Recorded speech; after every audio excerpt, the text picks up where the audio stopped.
This video is sponsored by Solo con Tutti, the free app that lets musicians play together over the internet. The Beatles certainly used their share of unique or distinctive chord progressions, but one song that has a particularly distinctive chord progression is I Am The Walrus. The song begins with this legendary keyboard intro, performed on a pianette, which was an early E-piano instrument.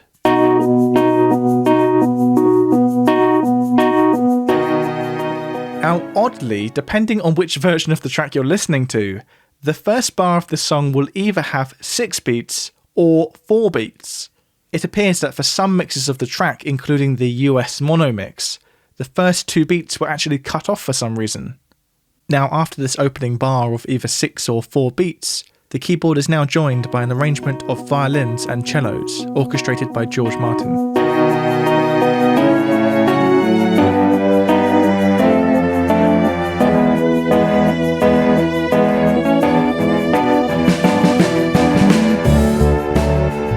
Although this song is largely in the key of A, this intro is actually in the key of B, swaying between B major and B minor. This technique of blending chords from parallel major and minor key is known as modal interchange or modal mixture. This mix of major and minor gives the tonality a bluesy sort of sound. By the end of the intro, the tonality has meandered towards the versus key of A major. This D chord provides a pivot point between the current prevailing key center of B minor and the destination key of A major, because the chord of D major works in both those keys, works in both B minor and A major. So it pivots us smoothly between them, hiding the seam between the two keys.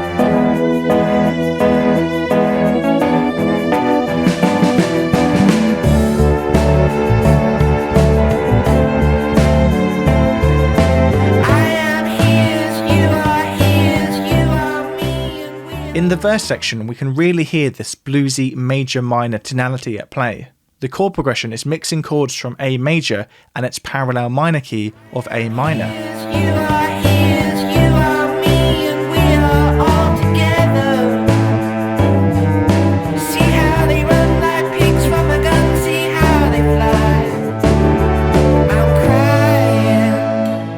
And adding to this bluesy flavour, the vocal melody keeps sliding down from E onto D sharp.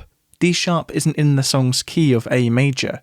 This note is a chromatic note, a note outside of the key, one that we might call a blue note because it gives the melody a bluesy sound. The verse is comprised of 2 6-bar segments, each with different chord progressions. In fact, almost no 2 sections in this song are completely identical. Each time we get some sort of variation in the chord progression or melody, making the section unique. Sitting on a cornflake, waiting for the van to come. Corporation t-shirts, tripping bloody Tuesday, man, you've been a naughty boy, let your face grow long. The chorus begins on this B major chord. Now we're still in the key of A major, so this B chord is the 2 major chord, the major chord built on the 2nd degree of the scale. And it's functioning as what we would call a secondary dominant. However, a secondary dominant would most commonly be used to move us to the chord a 5th below that chord. That's kind of what secondary dominants do. So in this instance, the most typical movement from B major here would be to E major. However, this song of course doesn't play by any such rules, and instead we climb from B major to the flat 3 chord, C major, then to the 4 chord of D major, and to the 5th chord of E major. So we're climbing up in this sort of parallel motion between different major chords. I am the Eggman, they are the Eggman, I am the Walrus, cuckoo. This is probably a good time to mention as well that this song doesn't actually use any minor chords at all, and is instead just jam-packed with different major chords. The second verse begins like the first verse did, but then travels off into a different direction, giving us some new material. City, policeman sitting, pretty little policeman in a row. See how they fly like Lucy in the sky, see how they roll. I'm crying, I'm crying, I'm crying.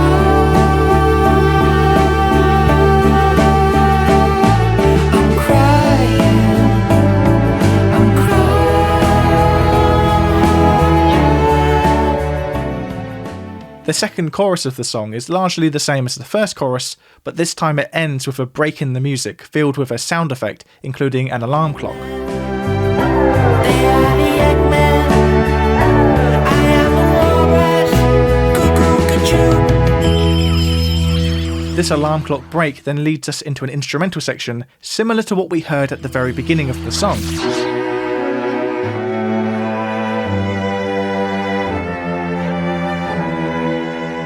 This reintro section here is actually jumping back to the key of B major.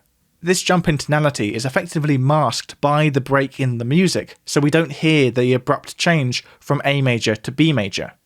This reintro then develops into something of a middle 8 section. Sitting in an English garden, waiting for the sun. If the sun don't come, you get a tan from standing in the English rain. The chord progression here pivots us step by step from the key of B major back to the main key of A major. The shift to A major is effectively hit home by this F chord. Now the chord of F isn't actually in the key of A major, but the chord of F is also certainly not in the key of B major. It's actually a tritone away from that key centre of B, the furthest we can get away from the key centre. So F is a very much alien sound when it comes to the key of B major. However, when combined with the chord E major, this sequence of F moving to E actually pivots us very nicely into an A minor tonality. And although we don't get an A minor chord, the vocal melody and the other chords in the key here are effectively placing us in that A minor / A major sound. It's that modal interchange again, the mix of major and minor, in this case A major and A minor. Of course, this key change here from B major to A major is far from any sort of standard modulation, and really what's happening here is John is just descending down adjacent major chords in an intentionally wonky harmonious movement.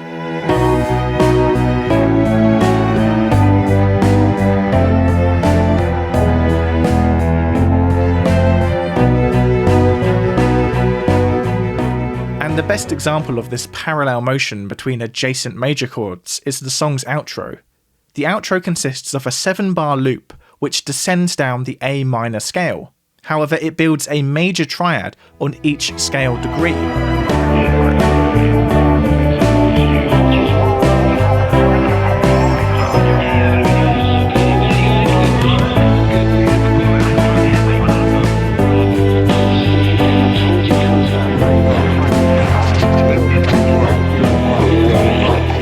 George Martin's fantastic string arrangement here really leans into the unusual descending loop that we're getting here.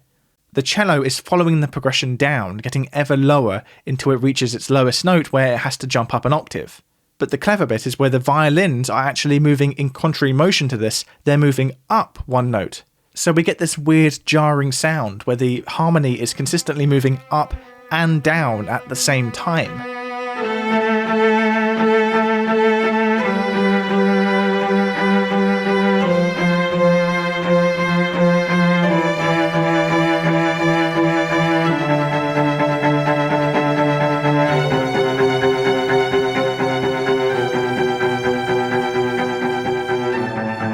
This contrary motion, coupled with the exclusively major triad harmony and the irregular 7-bar loop, creates a real sense of disorientation here.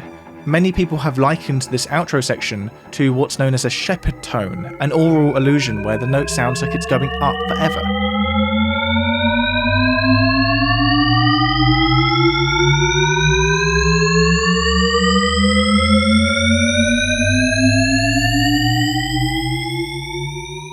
And with the song fading out rather than coming to any sort of conclusion, we're left with this dizzying sense of simultaneously ascending and descending forever.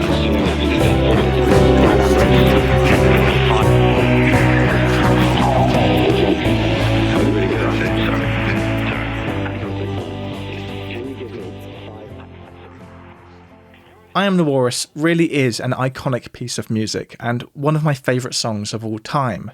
I don't think it's any understatement to say it's one of the most noteworthy recordings ever made. And it's a perfect example of John Lennon's idiosyncratic approach to harmony and George Martin's characterful and ever creative arrangements. As you would have noticed, I've used a recreation of I Am The Walrus in this video, because if I did use the original track, this video would have almost certainly been blocked the moment I uploaded it. But it was a really fun challenge to recreate this song from scratch. If you missed it, don't forget to check out my video following the process of recreating this track. And thank you to Solo Con Tutti for sponsoring this video. Solo Con Tutti is a free app that allows musicians to make music together over the internet with minimum latency. With typical video conferencing sites like Zoom, the latency is unworkable for anything musical, there's just too much audio lag. But Solo Con Tutti allows up to 12 musicians to jam and perform music together online. And as I mentioned before, for a limited time, Solo Con Tutti is completely free of charge. So if you're interested, do go check it out. And a big thank you as always goes to everybody who supports me on Patreon, including an extra special thanks going to these wonderful people.